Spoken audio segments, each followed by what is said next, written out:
నా personal experience ఒకటి share చేస్తానండి. అదేంటంటే అందరికీ చిన్నపిల్లలందరికీ కూడా ప్రతి ఒక్కరికి మల్టీవిటమిన్, వైటమిన్ డి, కాల్షియం ఇస్తారు కదా ఖచ్చితంగా. అయితే మా పాప బాగా ఏడ్చేది. అందరి పిల్లలు ఏడుస్తూనే ఉంటారనుకోండి కామన్‌గా. అందులాగే మిల్క్ సరిపోవట్లేదేమో అని చెప్పేసి మేము డాక్టర్ దగ్గరికి వెళ్ళాము. అయిపోయింది. ఒక 2, 3 టైమ్స్ తిరిగాము అయిపోయింది. అలాగా అయినా కానీ ఏడుస్తూనే ఉండేది. ఒక 2 డేస్ మాత్రం నేను ఈ మెడిసిన్ ఆపేసి చూశాను. అలా చూస్తే అప్పుడు బాగానే ఉండేది. మళ్ళీ థర్డ్ డే వేశాను. ఆ రోజు ఏడ్చింది.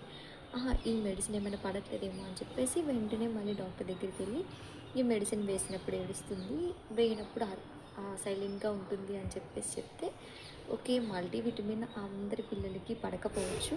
కడుపులో తిప్పుతూ ఉండొచ్చు. ఎగుటుగా ఉంటుంది కాబట్టి అని చెప్పేసి అన్నారు.